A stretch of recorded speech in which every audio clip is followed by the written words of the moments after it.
Hello students, ये question दिया है example 6.6. This question was asked to me by Nidhi, one of my students. Thank you Nidhi for asking. अब question कह रहा है a metallic rod of 1 meter length is rotated with a frequency of 50 revolution per second. Frequency दिए f. सबसे पहला काम numerical में क्या है, आप किसी भी क्लास में सबसे पहला काम है जो गिवन है उसको आप लिख लो, 50 revolution per second. With one end hinged at the center and the other end at the circumference of a circular metallic ring of radius 1 meter. ये देखो, ये आपको डायग्राम में दिखा है, ये मेटालिक रिंग है, इसका रेडियस 1 मीटर है, ठीक है। अब देखो, और ये 1 मीटर की मेटालिक रॉड इसमें गोल गोल चक्कर काट रही है। About an axis passing through the centre and perpendicular to the plane of the ring, ठीक, ओके, अच्छी बात है। अब a constant and a uniform magnetic field of 1 Tesla parallel to the axis is present anywhere, है ना, cross है मतलब the field is directed into the plane of paper. What is the EMF between the center and the metallic ring? अब यहाँ पे अपने को EMF निकालना है। लेंथ कितना दिया है, 1 metre.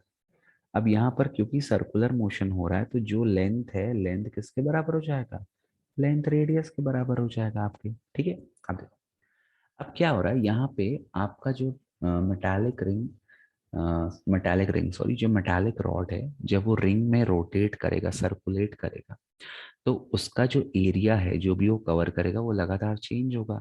And due to change in area what will change, the magnetic flux will change. और जब भी मैग्नेटिक फ्लक्स चेंज होता है तो एक इंड्यूस्ड ईएमएफ प्रोड्यूस होता है, वही इंड्यूस्ड ईएमएफ मुझे निकालना है। पहले आप फ्लक्स निकाल लो। फ्लक्स का फॉर्मूला क्या है, vector b dot vector a, ठीक। तो ये हो जाएगा बी ए कॉस थीटा, ठीक है। What is theta, theta is the angle between the area vector and the magnetic field. Magnetic field is directed into the plane of paper. ये आपका metallic ring है, ये सर्कुलर है, इसका एरिया वेक्टर जो होगा इसको परपेंडिकुलर होगा। परपेंडिकुलर मतलब वो भी कहीं ऐसा डायरेक्टेड होगा अंदर की तरफ। तो अगर वो भी अंदर की तरफ अपन डायरेक्टेड मान लें तो जो एंगल है दोनों के बीच, एरिया वेक्टर और फील्ड के बीच, वो एंगल कितना हो जाएगा, 0। एक बार फिर से देख लो, जिसको फ्लक्स का कंसेप्ट नहीं पता, अगर मान लो ये कोई गिवन एरिया है, तो जो एंगल थीटा है बेटा, वो थीटा एंगल अपन किसके बीच लेते हैं, सपोज मैग्नेटिक फील्ड ऐसे पास हो रही है, तो ये आपकी फील्ड हो गई। मुझे यहाँ पे एरिया वेक्टर बनाना पड़ता है। एरिया वेक्टर क्या होता है, सरफेस को परपेंडिकुलर होता है, ये आपका एरिया वेक्टर है। तो इस केस में एंगल दोनों पैरेलल हो गए। एंगल थीटा कितना हो गया, थीटा हो गया 0 डिग्री, और कॉस 0 कितना होता है, 1। तो यहाँ भी वही केस है, इसका भी जो एरिया वेक्टर है वो अपन मान लेते हैं, अगर into the plane of paper है तो फील्ड और एरिया वेक्टर पैरेलल हो जाएंगे और एंगल 0 हो जाएगा। तो आपका फ्लक्स कितना आ गया, फ्लक्स आ जाएगा सिंपली बी इंटू ए, कॉस 0 1 हो गया, उसको लिखने की जरूरत नहीं है। अब बी एरिया कितना हो जाएगा, पाई आर स्क्वायर, ये आपका फ्लक्स आ गया।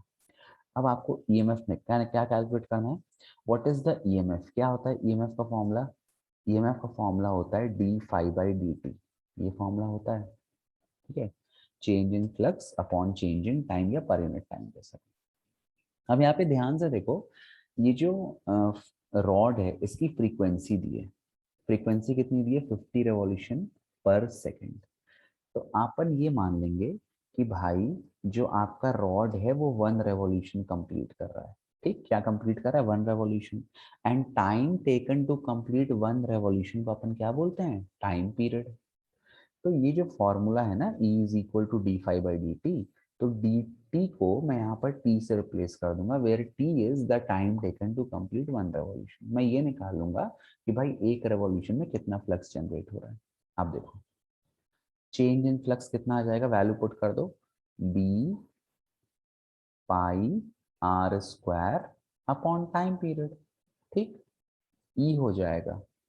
अब देखो, आपको पता है फ्रीक्वेंसी किसके बराबर होती है, फ्रीक्वेंसी होता है 1/टाइम पीरियड। तो जो 1/t है ये कहाँ चला जाएगा, ऊपर, और आपका नया फॉर्मूला आ जाएगा बी पाई स्क्वायर एफ। अच्छा अब ध्यान देना, एनसीईआरटी में उसने एक फॉर्मूला डेराइव किया है, उससे आपको नहीं करना। कभी भी ऐसा कोई भी क्वेश्चन आए कि जहाँ पे एक मेटालिक रिंग है, वो सर्कुलर मोशन कर रही है और उसका फ्रीक्वेंसी दे दे, तो आप तुरंत क्या करना, आप उसका पहले टाइम पीरियड मान लेना टी, कि भैया उसको एक चक्कर करने में टाइम टी लग रहा है, एक चक्कर का मान लेना।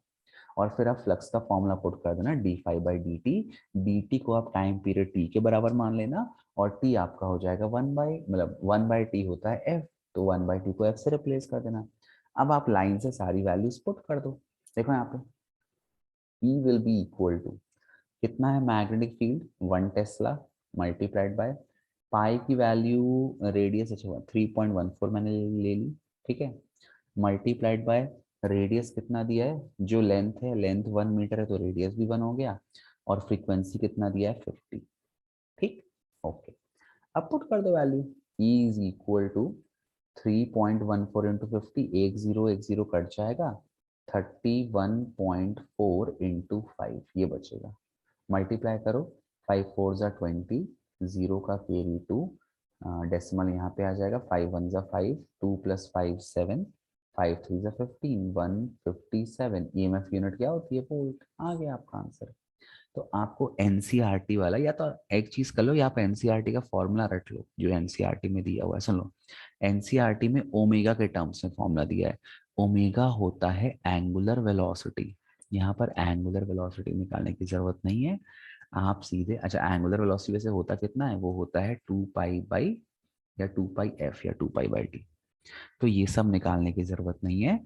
कभी भी कोई ऐसा क्वेश्चन आए जहाँ पे सर्कुलर मोशन दिया हो, आप एक रेवोल्यूशन मान लो, एक रेवोल्यूशन में कितना टाइम लगेगा टी, और 1/t को फ्रीक्वेंसी से रिप्लेस कर दो। तो फ्रीक्वेंसी वाला कोई क्वेश्चन आए तो आप इस प्रकार से कर सकते हो। I hope it is clear to you. Thank you for watching, bye bye, keep loving, keep supporting.